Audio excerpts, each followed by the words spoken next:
Olá, queridos amigos. Eu sou um servo de Deus. Essa é a nossa gota de sabedoria de hoje. Estou falando sobre ansiedade. E na verdade, quando nós falamos de ansiedade, nós falamos de nós mesmos, porque somos tendenciosos a essa ansiedade que sufoca, que machuca. É como se você estivesse sendo apertado de dentro para fora sem visualizar as mãos que lhe apertam. E dentre tantos textos que eu gosto sobre ansiedade, a palavra de Jesus que eu li na gota de ontem e a palavra do apóstolo Pedro. No caso de Jesus, Jesus está nos mostrando que a pessoa não deve andar ansioso por coisa alguma. O livro de Pedro, 1 de Pedro, capítulo 5, verso 7, ele diz: lançando sobre ele toda a vossa ansiedade, pois ele tem cuidado de vós. O grande segredo para entendermos a maneira correta de lidar com a ansiedade, primeiro é ter uma fé saudável. Por que digo isto? Porque muitas pessoas confundem a fé, espiritualidade, com a normalidade da vida, com os desafios da vida e com a utilização dessa fé. Porque há pessoas que elas acham o seguinte: porque eu tenho fé, eu não preciso de ajuda terapêutica, eu não preciso de ajuda profissional. E talvez aí seja um dos grandes erros. Por que digo isto? Porque tenho acompanhado de perto pessoas que elas terminam achando que a fé, ah, ela substitui tudo. E de fato, nós precisamos entender que a fé ela é fundamental. E se você ouvir a gota de ontem, eu falo que inclusive a fé é fundamental para o próprio tratamento. Mas há casos, como um transtorno de ansiedade generalizada, que é importante você utilizar a fé, mas você vai precisar de um profissional para te ajudar.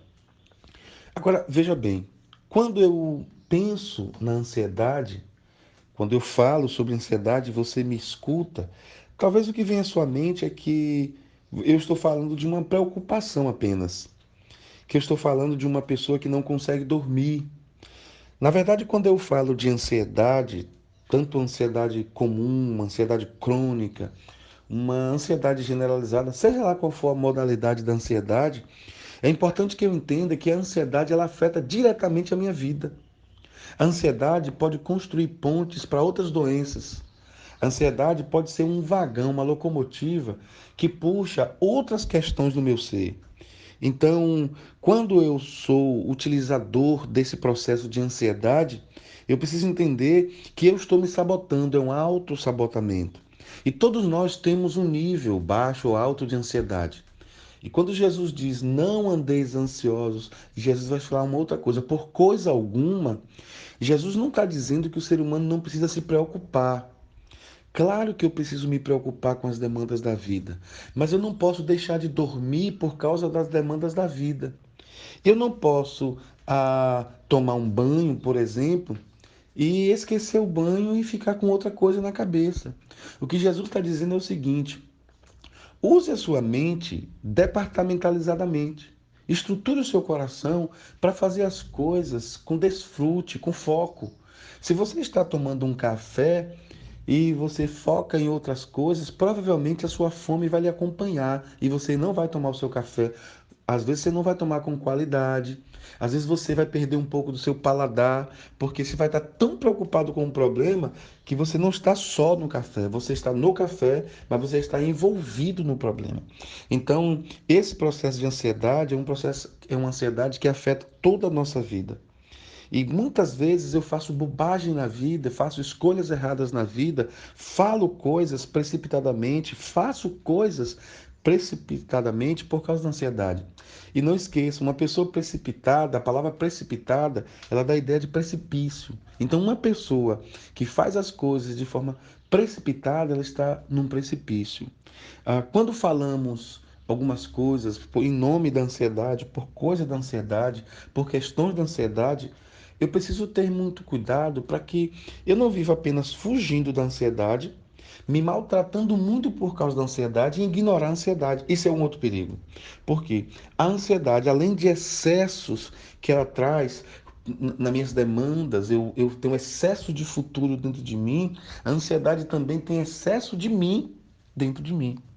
Eu gosto de falar isso porque quando eu penso, estruturo meu pensamento nas coisas que estão por vir, nas coisas que talvez eu nem sei se vou viver, nas preocupações que eu não sei se serão de fato preocupações, eu estou com excesso de cuidado por mim.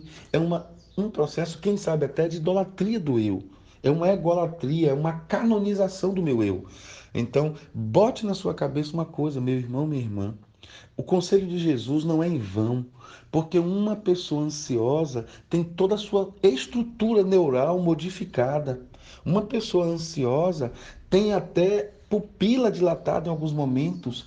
Uma pessoa ansiosa tem tremor, tem boca seca, tem o seu metabolismo. Às vezes, eu já vi casos de pessoas terem a sua sexualidade, o seu processo da sua libido modificada, alterada, pessoas que perdem até a vontade de ter relação sexual no seu casamento por conta disso. Então, lide com ansiedade, com enfrentamento, com sabedoria. E é por isso que Jesus diz: não ande ansioso por coisa alguma. Se você está andando ansioso, ansiosa por muitas coisas, vá enfrentando uma a uma e entregue todas elas nas mãos de Deus. E é assim que eu encerro essa gota orando: Pai, em nome de Jesus. Ajuda essa pessoa querida que está ansiosa por um problema de saúde, talvez por uma solidão, por tantos outros problemas que nós podemos desfrutar a ansiedade. Ajuda-nos a entregar todas essas questões das mãos de Deus, como o apóstolo Pedro diz, lançando sobre Jesus. Se revolte com isso mesmo, lance sobre ele, porque é ele quem tem cuidado de ti, é ele que tem cuidado de nós, em nome de Jesus. Amém.